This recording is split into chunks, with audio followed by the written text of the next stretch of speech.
Hello guys, welcome back to my channel. तो आज हम करने वाले हैं लीड कोड का problem number 3010, divide an array into sub arrays with minimum cost 1। तो पहले मैं आपको इसकी प्रॉब्लम स्टेटमेंट समझा देता हूँ। प्रॉब्लम ना बहुत सिंपल है, ठीक है। देखो यहाँ पे हमें एक नम्स एरे गिवन है, ठीक है। और इस नम्स एरे को हमें क्या करना है, इसको हमें तीन सब एरेज में डिवाइड करना है। तीन सब एरेज में डिवाइड करना है।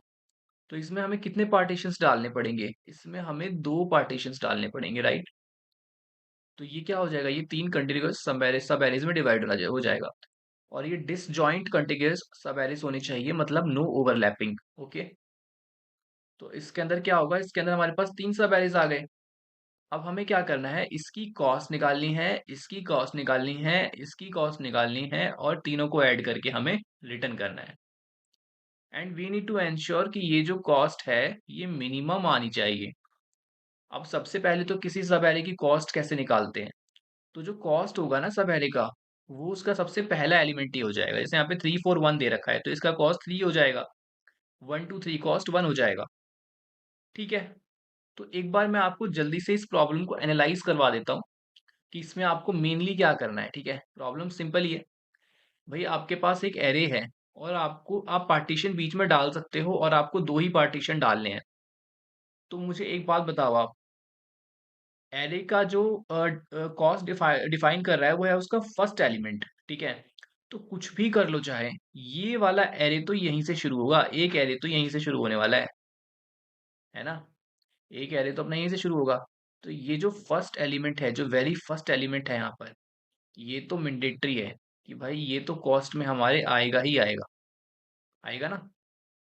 आप कैसे भी एरे बना लो, ये जो फर्स्ट वाला सब एरे होगा ये यहीं से शुरू होगा, क्योंकि आप किसी भी एलिमेंट को स्किप नहीं कर सकते, वो कंटिन्यूअस होना चाहिए, ठीक है।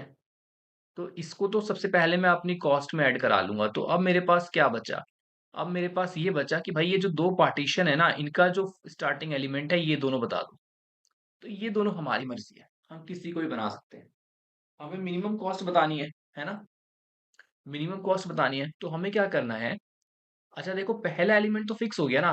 पहला एलिमेंट फिक्स हो गया, तो पहले एलिमेंट को हटा दो एरे में से, और बाकी का जो बचा हुआ एरे है, बाकी का जो बचा हुआ एरे है, इसके अंदर से आपको दो मिनिमम को फाइंड करना है, दो मिनिमम एलिमेंट्स को फाइंड करना है, ठीक है। अब जैसे यहाँ पे 10 3 1 1 है, यहाँ पे सबसे बड़ा नंबर 10 है, पर हमें इसको लेना कंपलसरी है, 10 तो हमें लेना ही पड़ेगा। प्लस ये 3 1 1 में से जो दो मिनिमम एलिमेंट है वो ले लो। क्योंकि जैसे ही मुझे मिनिमम मिलेगा, मैं क्या करूंगा कि भाई ये 10 3 एक सब एरे बन गया, ये 1 एक सब एरे बन गया, ये 1 एक सब एरे बन गया। मुझे स्टार्टिंग ही तो मिनिमम करनी है, समझ रहे हो। ये 5 4 3 है, तो यहाँ पर तो तीन एलिमेंट है, तो तीनों ही वही लेना पड़ेगा। 1 2 3 12 है, तो यहाँ पर हमने सबसे पहले 1 को ले लिया, 2 को ले लिया, और 3 12 को ले लिया, सिंपल, ठीक है। इसके बाद देखो यहाँ पे जो कंस्ट्रेंट है वो दे रखा है कि इसमें हमें मिनिमम तीन एलिमेंट्स तो दिए ही होंगे। तो हमें ये सोचने की जरूरत नहीं है कि हमारी कॉस्ट आ रही होगी नहीं आ रही होगी, आ रही होगी भाई, ठीक है। वर्स्ट केस क्या हो सकता है कि तीन एलिमेंट्स होंगे, तीनों को सम करना होगा, ठीक है।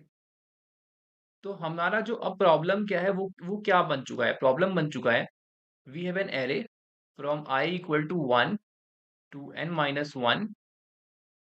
इसके अंदर से दो मिनिमम एलिमेंट को फाइंड कर लो, ठीक है।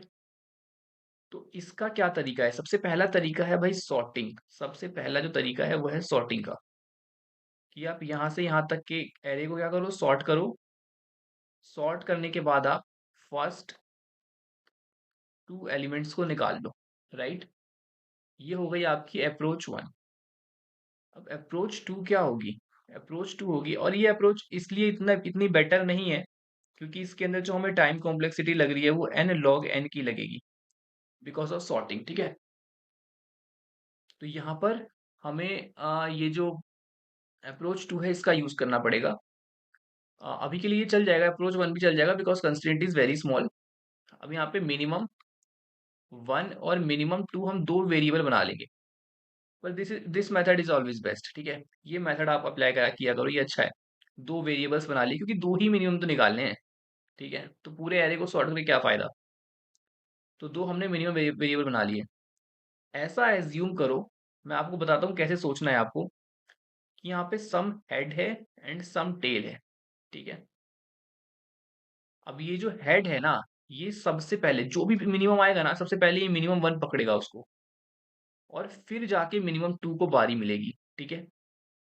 मान लो मेरे पास कोई एलिमेंट आया करंट, मान लो कोई करंट एलिमेंट है मेरे पास, ठीक है? तो ये सबसे पहले क्या करेगा, जाएगा मिनिमम 1 के पास, मिनिमम 1 से पूछेगा कि भाई क्या आप मेरे से बड़े हो, है ना? मुझे क्या चाहिए, मुझे छोटा एलिमेंट चाहिए मिनिमम 1 के अंदर, तो मैं पूछूंगा क्या करंट जो है वो छोटा है मेरे से भी? सबसे पहले बारी किसको मिली, सबसे पहले अपॉर्चुनिटी मिली मिनिमम 1 को। तो मिनिमम 1 ने कहा हाँ भाई छोटा है, तो मिनिमम 1 के अंदर इसको स्टोर करा दो, राइट? तो मिनिमम 2 का क्या, मिनिमम 2 करेगा, मिनिमम 1 कहेगा भाई ठीक है मेरे अंदर तो स्टोर हो गया, मैं तो करंट को ले रहा हूँ, पर जो पहले से मेरी चली हुई वैल्यू आ रही थी वो भी तो कुछ मिनिमम होगी, वो भी तो कुछ मिनिमम रही होगी। तो एक काम करो, मिनिमम 2 वो तुम रख लो। तो ये क्या करेगा, मिनिमम 2 उस मिनिमम 1 की वैल्यू को रख लेगा, ठीक है? तो इस तरह से यही होगा कि सबसे पहले जो छोटी वैल्यू होगी मिनिमम, भाई हम वो वाला केस कंसीडर कर रहे हैं, यहाँ पे टोटल हमारे पास 4 केसेस बन सकते हैं, ठीक है? ये लॉजिक जितना सिंपल दिख रहा है उतना सिंपल नहीं है। 4 केसेस बनेंगे, क्या केस, कि भाई मिनिमम 1, मिनिमम 2, इन दोनों से बड़ा हो जाए मेरा करंट, राइट? सेकंड केस, इन दोनों से छोटा हो जाए करंट। थर्ड केस, कि मिनिमम 1 से बड़ा हो जाए और मिनिमम 2 से छोटा हो जाए, है ना? और जो फोर्थ केस है वो क्या बनेगा, कि मिनिमम 2 से बड़ा हो जाए, मिनिमम 1 से छोटा हो जाए, राइट?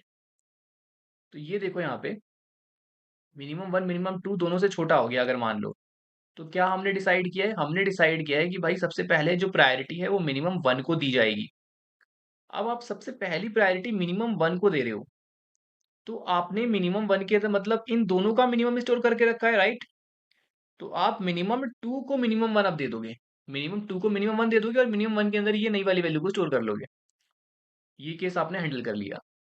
अब अगर मिनिमम 1 और मिनिमम 2 दोनों के दोनों बड़े हो गए करंट से, तो ये केस तो इनवैलिड केस है, इसमें मुझे कुछ करना ही नहीं है, क्योंकि करंट बड़ा है भाई, मेरे को बड़ी वैल्यू नहीं चाहिए, मुझे छोटी वैल्यूज चाहिए, जो मैं पहले से हूं उससे मुझे छोटा लाके दो, है ना? अब जो थर्ड केस है वो क्या है, मिनिमम 1 से तो बड़ा हो गया और मिनिमम 2 से छोटा हो गया, तो और यहाँ पर देखो हमने क्या डिफाइन किया था कि मिनिमम 2 जो है वो मिनिमम 1 की वैल्यू को लेता रहेगा, जैसे ही मिनिमम 1 को कोई नई वैल्यू मिलेगी। पर this may be a case कि कोई नई वैल्यू आई, क्योंकि करंट हमेशा अलग अलग पोजीशन की वैल्यूज हैं, ये ध्यान रखो, करंट अलग अलग पोजीशंस की वैल्यूज हैं। तो जब भी कोई एक नई वैल्यू आई मेरे पास और वो मिनिमम 1 से बड़ी है ना, और मिनिमम 2 से छोटी है, तो ऑब्वियस है ना भाई कि जो मिनिमम 2 चला आ रहा था वो बड़ा है, उसको मुझे और छोटा करने की अपॉर्चुनिटी है। तो यहाँ पर मैं क्या करूंगा, यहाँ पर मैं मिनिमम 2 को दे दूंगा करंट को। लेकिन हाँ, पहले वाले चेक से इसको गुजरना पड़ेगा। अभी जैसे मैंने यहाँ पर ये लिख दिया मिनिमम 1 इक्वल टू करंट, तो इसको तो हम उठा के पहले क्या करेंगे, नीचे कर देंगे। इसको उठा के हमने नीचे लिख दिया, नीचे क्यों लिख दिया, क्योंकि हमें इसके ऊपर क्या करना है, इसके ऊपर हमें मिनिमम 2 को स्टोर, मिनिमम 2 के अंदर वैल्यू पहले मिनिमम 1 की स्टोर करनी है। अगर ये स्टेप हम बाद में लिखते तो मिनिमम 1 की वैल्यू ओवरराइट हो जाती पहले, ठीक है? तो अब हमें समझ में आता है कि ये लॉजिक है। इसके बाद हमने एक एल्स कंडीशन लिखा और एल्स में डाला इफ में, कि भाई मिनिमम जो हमारा 2 है, अगर उससे मुझे कोई छोटा एलिमेंट मिल जाता है, अगर इस चेक से पास हो गया, इस चेक से पास हो गया, इधर की साइड आ गया, एल्स में आ गया, तो ऑब्वियस है कि मिनिमम 1 बड़ी वैल्यू रही होगी, मतलब मिनिमम 1 करंट जो है वो बड़ी वैल्यू रही होगी मिनिमम 1 से, राइट? तो हम क्या करेंगे, मिनिमम 2 को यहाँ पर सिंपली दे देंगे भाई कि हमें करंट वाला वैल्यू दे दो, ठीक है? और तो ये केस भी हैंडल हो गया हमारा। अब कोई वैल्यू मिनिमम 1 से तो छोटी है और मिनिमम 2 से बड़ी है, कोई वैल्यू मिनिमम 1 से छोटी है मिनिमम 2 से बड़ी है, ऑटोमेटिकली हैंडल्ड है भाई ये केस। यहाँ पे इस वाले पार्ट में ये केस भी हमने हैंडल कर लिया था कि भाई मिनिमम 1 से अगर छोटे हो तो करंट में मिनिमम मिनिमम 1 में करंट को दे दो, है ना? मिनिमम 1 में जो है वो करंट को दे दो, और मिनिमम 2 को दे दो मिनिमम 1 की वैल्यू, है ना? मिनिमम 2 को दे दो मिनिमम 1 की वैल्यू जो पहले से मिनिमम चला आ रहा था। तो आई थिंक आपको ये लॉजिक जो है वो समझ में आया होगा। मैं आपको एक बार इसको ड्राई रन करके ज़रूर दिखाऊंगा, 4 2 1 5 6 देखो। अब इसके अंदर देखो क्या होगा, और यहाँ पर मान लो यहाँ पे कुछ है, 0 भी है, ठीक है। 4 है, सबसे पहले 4 आएगा, 4 देखेगा, और मिनिमम 1 पहले क्या है, मिनिमम 1 पहले इन्फिनिटी है, मिनिमम 1 पहले इन्फिनिटी है, और मिनिमम 2 भी पहले इन्फिनिटी है शुरू शुरू में। अब मिनिमम 1 आया, 4 आया, मिनिमम 1 को देखा, अरे इन्फिनिटी है, मेरे से बड़ा है, मैं छोटा हूँ, तो मैं मिनिमम 1 के पास चला जाऊंगा। मिनिमम 1 के पास आ गया है 4, और मिनिमम 2 तो इन्फिनिटी ही रहेगा, क्योंकि अभी तो मिनिमम 1 में इन्फिनिटी ही था, ठीक है। 2 आया, 2 ने देखा, अरे मैं तो मिनिमम 1 से और छोटा मिल गया, इसने 2 अपडेट कर दिया, और 4 किसको दे दिया, 4 दे दिया इसको। तो इस इन दोनों में देखो, इन दोनों में क्या हुआ कि 4 और 2 मिलना चाहिए था, और वो मिल गया। फिर आया 1, अब जैसे ही 1 आया, तो मिनिमम 1 ने देखा, अरे मेरे से और छोटा आ गया, तो यहाँ पर 1 आ जाएगा, और 2 किसको दे देगा, 2 दे देगा मिनिमम 2 को। समझ रहे हो, यहाँ पे हम मिनिमम 1 को प्रायोरिटी दे रहे हैं। अब यहाँ पे 5 है, 5 जैसे ही आया तो इसने बोला है मेरे से ही बड़ा है, मेरे से ही बड़ा है, मैं नहीं, हम नहीं रखेंगे इसको। 6 के साथ भी सेम, 0 के साथ देखो, जैसे ही 0 आया, यहाँ पर आ गया 0, और यहाँ पर आ गया 1।